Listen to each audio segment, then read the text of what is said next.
सत्य परिस्थितीचा सविस्तर आढावा। जान से मार दूंगा, राशन माफियाची पत्रकाराला धमकी, आरोपीवर गुन्हा दाखल।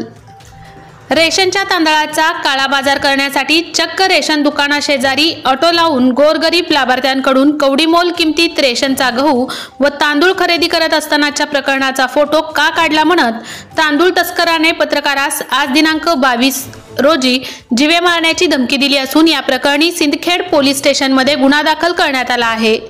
गोरगरिबांच्या उदरपोषणासाठी शासनाकडून मोफत मिळणाऱ्या रेशनचे गहू व तांदळाची तस्करी संपूर्ण माहूर तालुक्यातून होत असल्याच्या बातम्या मागील काही दिवसांपूर्वी अनेक माध्यमांवर प्रकाशित झाल्या होत्या।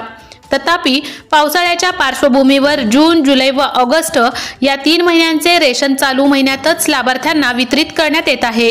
याच बाबींचा लाभ उठवण्यासाठी आज दिनांक 22 जून रोजी सकाळी 10:30च्या सुमारास येथील व्यसनाच्या आहारी गेलेल्या गोरगरीब लाभार्थ्यांना थोड्या व नगदी पैशाचे आमिष दाखवत वाई बाजार येथील एक तांदूळ तस्कर येथील चक्क रेशन दुकानाच्या शेजारी 3 चाकी मालवाहक ऑटो लावून रेशनचा माल कवडीमोल दरात खरेदी करत असल्याची बाब दैनिक पुढारीचे प्रतिनिधी बाबाराव कंदारे यांच्या लक्षात आली।